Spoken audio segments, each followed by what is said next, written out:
মশার দাপটে অতিষ্ঠ নগরবাসী, কাজে আসছে না কোনো উদ্যোগী, ধ্বংস করতে হবে কিউলেক্স মশার প্রজনন ক্ষেত্র, খাল বিল নর্দমা। কালই দেশে আসছে ভারতের উপহার ২০ লাখ ডোজ ভ্যাকসিন। দরিদ্র দেশগুলো টিকার নাগালের বাইরে থাকায় বিশ্ব স্বাস্থ্য সংস্থার উদ্বেগ। এবং করোনায় আকাশপথে যাত্রী কমলেও কার্গো ফ্লাইটের কদর, বিভিন্ন বন্দরে জাহাজ জটের কারণে ঝুঁকছেন ব্যবসায়ীরা, পণ্যবাহী ফ্লাইট পরিবহনে বাড়ছে আগ্রহ।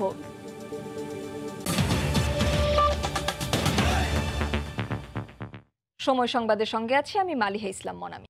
রাজধানী জুড়ে ছড়িয়ে ছিটিয়ে থাকা পরিত্যক্ত খাল ও নর্দমা পরিণত হয়েছে কিউলেক্স মশার উর্বর প্রজনন ক্ষেত্রে। অথচ গুরুত্বপূর্ণ এই বিষয়টি অনেকটা পাশ কাটিয়ে চলে মশক নিধন কার্যক্রম। ফলাফল, দিনে রাতে মশার উৎপাতে অতিষ্ঠ নগরবাসী। বিশেষজ্ঞরা বলছেন, টেকসই সমাধান পেতে সবার আগে ধ্বংস করতে হবে প্রজনন ক্ষেত্র। পাশাপাশি মশা মারতে পরীক্ষিত ও কার্যকর ওষুধ প্রয়োগের পরামর্শ তাদের। রাশেদ বাপ্পির রিপোর্ট, ছবি তুলেছেন শাহিন রহমান। চলছে মশক সমাবেশ নাকি মশাদের বাগান বাড়ি এটি? রাজধানীর আগারগাঁও এলাকার এই দৃশ্যই বলে দিচ্ছে কতটা বেড়েছে মশার দাপট। মানুষের নগরে রাজত্বই গড়ে তুলেছে ক্ষতিকর এই কীট। কোথাও উৎপাতের মাত্রা ছাড়িয়েছে সহ্যের সীমা। সকল প্রতিরোধ ব্যবস্থাকে বুড়ো আঙুল দেখিয়ে রক্তের নেশায় বুধ এই মশক দল। শীতকালে মশাটা একটু কম ধরে, বড় খেতা কুতা গায়ে দিয়ে রাখি। আর গরমের দিনে তো মনে করেন যে খেতা গায়ে দেওয়া যায় না, আর মশার লাগি ঘুমানো যায় না। দুদিন পরে পরে দেখি ওষুধ দেয়, কিন্তু ওষুধ মশা তো কমছে না। একই এলাকার বাসিন্দা গৃহিণী ইয়ানুর জানালেন, দিনরাত ২৪ ঘন্টায় টাঙিয়ে রাখতে হয় মশারি। কাজে আসে না নামি দামি কয়েলের বিষাক্ত ধোঁয়াও। দেখতেছেন ২৪ ঘন্টা মশারি টানানোই থাকে, ওটার ভিতরে ঢুকে ভাত খাই। অতিষ্ঠ নগরবাসীর কাছে মশার উৎস অজানা নয়। দিনে দিনে নিজেরাই তৈরি করেছেন এমন প্রজনন ক্ষেত্র। উদাসীন নগর কর্তৃপক্ষ। মশা হয়ে তো আমাদের অসুস্থ বানালে কামড়াইয়া। সরকারও পরিষ্কার করতেছে না, কিন্তু মাঝখানে আমরা শুধু মশার কামড় খাইতেছি। চলতি বছরের শুরুতে ওয়াসার হাতে থাকা ঢাকার খাল ও ড্রেনেজ ব্যবস্থাপনার দায়িত্ব সিটি কর্পোরেশন পেলেও আসেনি দৃশ্যমান পরিবর্তন। নগর প্রশাসনকে আরও দায়িত্বশীল হওয়ার তাগিদ বিশেষজ্ঞদের। কঠিন এবং তরফ পর্যায়ের ব্যবস্থাপনা না করে খালকে উদ্ধার করে তাকে সলল এবং যথাযথ জলপ্রবাহ দ্বারা নিশ্চিত করা সম্ভব না। আর তা না হলে মশকের আধার খাল হবেই। ওয়াসার থেকে আমরা যে ডোবা খালগুলোকে আমরা পেয়েছি, এগুলোকে এখন প্রত্যেকটা সংস্কার কাজ চলছে। আগামী ১ মাসের ভেতরে আপনারা একটা ভিজিবল একটা চেঞ্জ দেখতে পাবেন। দীর্ঘদিনের অবহেলায় রাজধানী জুড়ে থাকা ২৬টি খালের অর্ধেকেরও বেশি পরিণত হয়েছে ময়লার ভাগাড়ে।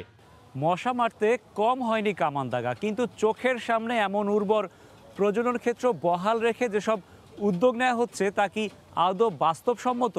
বরং ফলপ্রসূ সমাধান পেতে নাগরিক সচেতনতার পাশাপাশি জরুরি নগর কর্তৃপক্ষের কার্যকর পদক্ষেপ। রাশেদ বাপ্পি, সময় সংবাদ, ঢাকা। কাল ভারত থেকে আসছে ২০ লাখ করোনার টিকা। বাংলাদেশকে উপহার হিসেবে পাঠানো হবে ভারত সরকারের এই ২০ লাখ ডোজ।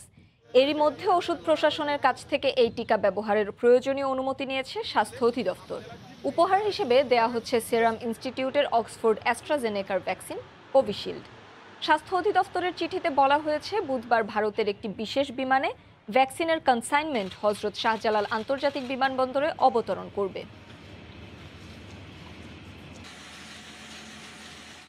এদিকে উন্নত দেশগুলোতে পুরোদমে টিকাদান কর্মসূচি চললেও দরিদ্র দেশগুলো টিকার নাগালের বাইরে থাকায় গভীর উদ্বেগ ও হতাশা ব্যক্ত করেছে বিশ্ব স্বাস্থ্য সংস্থা। ধনী দেশগুলোর পাশাপাশি স্বল্পোন্নত দেশের মানুষের মাঝেও করোনার টিকা নিশ্চিতের আহ্বান জানিয়েছে সংস্থাটি। ব্রিটেনে দ্রুত গতিতে এগিয়ে চলছে টিকাদান কর্মসূচি। টিকাদানের অগ্রগতিতে সন্তুষ্টি প্রকাশ করেছেন ব্রিটিশ প্রধানমন্ত্রী বরিস জনসন। তবে এখনও সংকট কেটে যায়নি বলে সতর্ক করেছেন তিনি।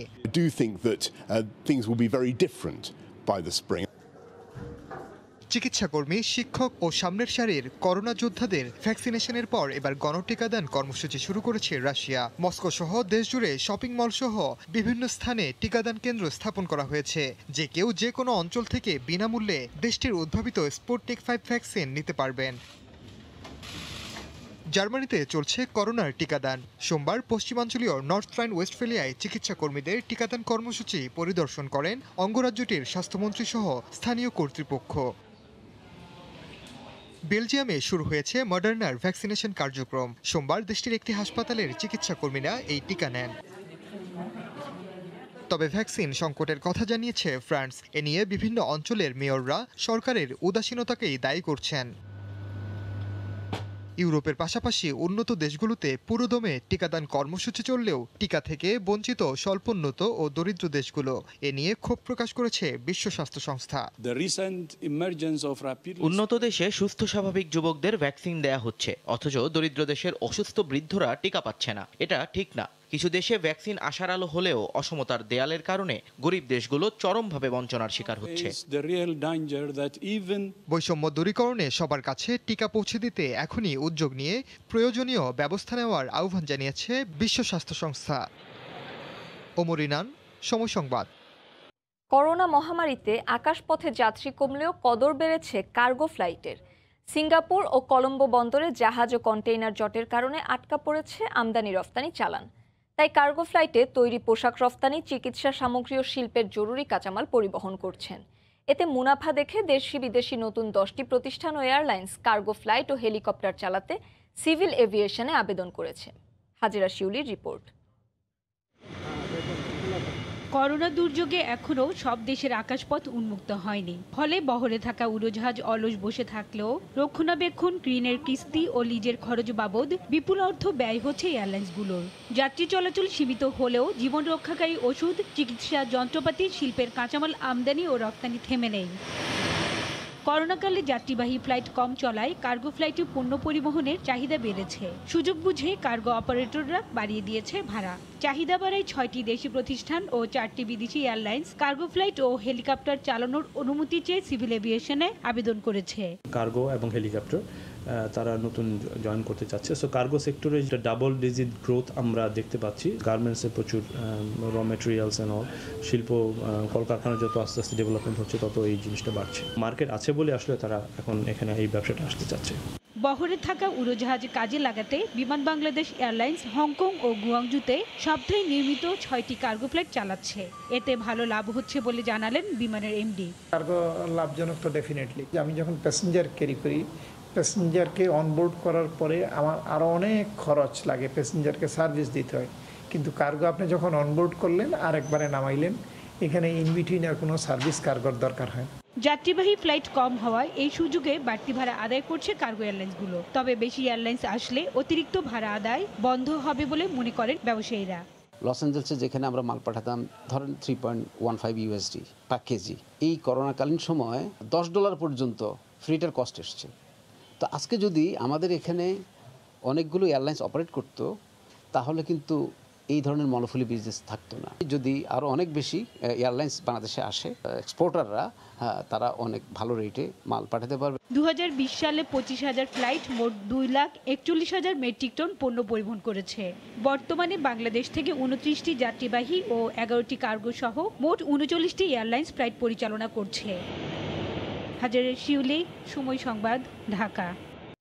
রাঙামাটি খাগড়াছড়ি সড়কের কুতুকছড়িতে বিকল্প বেইলি ব্রিজ নির্মাণ করছে সেনাবাহিনী। জনসাধারণের দুর্ভোগ নিরসনে সড়ক ও জনপদ বিভাগের পাশে দাঁড়িয়েছেন তারা। এতে দ্রুত রাঙামাটি খাগড়াছড়ির সড়ক যোগাযোগ স্বাভাবিক হবে বলে আশার আলো দেখছেন পার্বত্য অঞ্চলের মানুষ। রাঙামাটি প্রতিনিধি হেফাজত সবুজের পাঠানো তথ্য ও ছবি নিয়ে রিপোর্ট। অবশেষে জনদুর্ভোগে এগিয়ে এলো সেনাবাহিনী। চলছে 140 মিটার লম্বা বিকল্প বেইলি ব্রিজ নির্মাণের কর্মযজ্ঞ। স্থানীয়রা জানান, খাগড়াছড়ি রাঙ্গামাটি সংযোগ সেতুটি ভেঙে পড়ায় অবর্ণনীয় দুর্ভোগ পোহাচ্ছেন পার্বত্য অঞ্চলের মানুষ। উৎপাদিত সবজি বিক্রি ও ব্যবসায়িক নানা কাজে প্রতিনিয়ত সড়কটি ব্যবহার করতে হয় তাদের। আনারস চাষিরাও পড়েছেন বিপাকে। উৎপাদিত ফসল বাজারজাত করতে বেড়েছে পরিশ্রম ও পরিবহন ব্যয়। তাই অবিলম্বে সেতু নির্মাণের দাবি এলাকাবাসীর। বিকল্প রাস্তা তৈরি করতেছেন এবং এই যে চেঙ্গি খালের উপর যে ব্রিজটি করবেন, এটা হইলে আমাদের এই রাঙ্গামাটি খাগড়াছড়ি যাত্রী পরিবহন সহ অত্র এলাকার উন্নয়ন কার্যক্রম দ্রুত গতিতে আবার পুনরায় চালু হবে। মালামাল নিয়ে আসতে আমাদের অনেক কষ্ট হচ্ছে এখন, এখন যদি এই ব্রিজটা এখন যদি মোটামুটি চালু হয়ে যায় তাহলে আমাদের ব্যবসার একটু উন্নতি লাভবান হবে আর কি। দ্রুত গতি শেষ করতে পারলে আগের মতো এই পরিস্থিতিটা আবার সচ্ছল হয়ে যাবে। আগে তো গাড়ি দিয়ে আনতাম, একেবারে নিয়ে জায়গায় নামাইতাম, এখন তো ব্রিজ ভাঙা কষ্ট হয়েছে। ব্রিজ ভাঙার পরে আনারস নিয়ে বেচা কেনা খুব সমস্যা হচ্ছে। এই অবস্থায় সেনাবাহিনী ভেঙে যাওয়া কুতুবছড়ি ব্রিজের পাশেই বিকল্প আরেকটি বেইলি ব্রিজ নির্মাণে কাজ করছে। যানবাহন চলাচল নিরবিচ্ছিন্ন ও সচল রাখার লক্ষ্যে ডাইভারশন সড়কে একটি 140 ফিট দৈর্ঘ্যের বেইলি ব্রিজ এবং 240 মিটার অ্যাপ্রোচ সড়ক নির্মাণের কাজ বর্তমানে চলমান রয়েছে। ডাইভারশন সড়কটি নির্মাণ করে অতি শীঘ্রই যানবাহন ও জনগণের জন্য উন্মুক্ত করে দেওয়া হবে। আমরা লজিস্টিক্স সাপোর্ট সহ সকল ধরনের সহযোগিতা আমরা করে যাচ্ছি। গত 12 জানুয়ারি রাঙ্গামাটি খাগড়াছড়ি সড়কের কুতুবছড়ি এলাকার বেইলি ব্রিজটি পাথর বোঝাই ট্রাক সহ ভেঙে পড়লে চালক সহ 3 জন নিহত হন। এরপর থেকেই খাগড়াছড়ির সঙ্গে রাঙ্গামাটির যান চলাচল বন্ধ হয়ে যায়। সময় সংবাদ, রাঙ্গামাটি।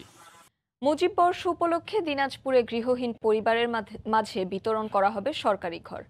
কাল প্রধানমন্ত্রী সারা দেশে এই প্রকল্পটি উদ্বোধন করার কথা রয়েছে, তাই বেশ জোরে সোরে চলছে ঘর তৈরির কাজ। প্রধানমন্ত্রীর কার্যালয়ের আশ্রয়ন 2 প্রকল্পের আওতায় নির্মিত গ্রামগুলোর নাম দেওয়া হয়েছে জয় বাংলা ভিলেজ। গোলাম নবী দুলালের পাঠানো তথ্য, মঞ্জিদ আলম শিমুলের তোলা ছবি নিয়ে রিপোর্ট। মুজিব বর্ষ উপলক্ষে দিনাজপুর জেলায় গৃহহীন 4764টি পরিবারকে সরকারি ঘর উপহার দেয়া হবে। প্রধানমন্ত্রীর কার্যালয়ের আশ্রয়ন 2 প্রকল্পের আওতায় সরকারি খাস জমিতে ভূমি ও গৃহহীনদের মধ্যে ভিক্ষুক, প্রতিবন্ধী, বিধবা, স্বামী পরিত্যক্তরা অগ্রাধিকার পেয়েছে। পাকা ঘর নির্মাণ কাজ চলছে পুরো গতিতে। আগামী 20 জানুয়ারি প্রধানমন্ত্রী এই প্রকল্পের উদ্বোধন করবেন। ইতোমধ্যে সকল কাজ সম্পন্ন করা হলেও অল্প কিছু কাজ নির্ধারিত সময়ের আগেই শেষ করা হবে বলে জানিয়েছেন সংশ্লিষ্টরা। সরকারের পক্ষ থেকে মাথা গোঁজার ঠাঁই পেয়ে দারুণ খুশি তারা। বিধবা মানুষ মনে জায়গা জমি নাহি, যে সরকার বাড়ি ঘর দিলে এই নাই থাকবে আমি খুশি। সিমেন্ট ইটাল 1 নম্বর দিছে, বালু ভালো দিছে। সরকার আমাদেরকে বাড়ি দিচ্ছে ভাই, আমরা বাড়ি পাই অনেক খুশি হয়েছি। স্থানীয় জনপ্রতিনিধিরা বলছেন, দরিদ্র, ভূমি ও গৃহহীন পরিবারের মাঝেই এই সব ঘর প্রদান করা হবে। 57 জন আমার ইউনিয়নে বাড়ি আমরা সিলেকশন দিছি, কাজ চলতেছে। 33টা বাড়ি কাজ অলরেডি হয়ে যাচ্ছে। জেলা প্রশাসক জানালেন, উক্ত প্রকল্পের আওতায় নির্মিত গ্রামগুলোর নাম দেয়া হয়েছে জয় বাংলা ভিলেজ। ইনশাআল্লাহ 20 তারিখে আমরা এই 4764টি ঘরের মধ্যে 3000-এর উপরে ঘর আমরা এই ইয়ের মধ্যে আমরা প্রদান করতে আমরা বুঝিয়ে দিতে সক্ষম হব।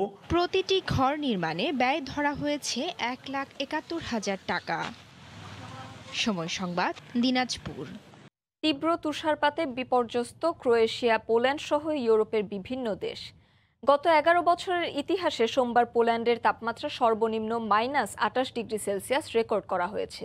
ভেঙে পড়েছে যোগাযোগ ব্যবস্থা। তুরস্কেও তুষারপাতে বিপর্যস্ত হয়ে পড়েছে জনজীবন। বরফে ঢেকে গেছে তুরস্কের ইস্তাম্বুলের রাস্তাঘাট। আকস্মিক তুষারপাতে গাড়ি চালাতে বেশ বেগ পেতে হয় চালকদের। ভেঙে পড়ে ট্রাফিক ব্যবস্থা। সোমবার দিনভর বরফ সরাতে ব্যস্ত সময় কাটান পরিচ্ছন্ন কর্মীরা। তুষারপাতে ইস্তাম্বুলের অধিকাংশ শহরই কার্যত স্থবির হয়ে যায়। তুষারপাতের পূর্বাভাস দেয়া হয়েছিল, তবে এত বেশি তুষারপাত হবে কেউই কল্পনা করেনি। যারা গাড়ি নিয়ে বাইরে বের হয়েছেন তারা হঠাৎ করেই বেশ বিপদের মধ্যে পড়ল। তুষারপাতে বিপর্যস্ত ইউরোপের দেশগুলো, বিশেষ করে পোল্যান্ডে হঠাৎ করেই তাপমাত্রা হিমাঙ্কের 28 ডিগ্রি নিচে নেমে যায়, যা দেশটির গত 11 বছরের ইতিহাসে সর্বনিম্ন। ওয়ারসর উত্তর ও পশ্চিমাঞ্চলের রেল লাইন ভেঙে পড়ে, যে কারণে বন্ধ হয়ে যায় মেট্রো সেবা। এছাড়া কয়েক ইঞ্চি বরফ জমায় রাস্তায় গাড়ি চলাচলও বাধাগ্রস্ত হয়। যেরকম তুষার পড়ছে ঠিক একই রকম ভাবে মারাত্মক ঠান্ডাও পড়ছে। আবার তুষারপাতের কারণে ঠিকমতো কিছু দেখাও যাচ্ছে না। গত 29 ডিসেম্বর 6.3 মাত্রার শক্তিশালী ভূমিকম্পের মুখোমুখি হয় মধ্য ক্রোয়েশিয়া। ভূমিকম্পের ক্ষত সারিয়ে উঠতে না উঠতেই মরার উপর খাড়ার ঘা হয়ে দাঁড়িয়েছে তুষারপাত। বিভিন্ন অঞ্চলে এখনও রয়েছে ভূমিকম্পের ধ্বংসযজ্ঞের চিহ্ন। তুষারপাতের কারণে তীব্র ঠান্ডা পড়ায় বাড়তি ভোগান্তি নিয়ে এসেছে আশ্রয়হীন মানুষগুলোর জীবনে। তুষারপাতের কারণে স্থানীয়দের পাশাপাশি বিপাকে পড়েছে বিভিন্ন সাহায্যকারী সংস্থাগুলো। ওমর ইনান, সময় সংবাদ। এ পর্যায়ে শীর্ষ সংবাদ জানিয়ে দিচ্ছি আরেকবার।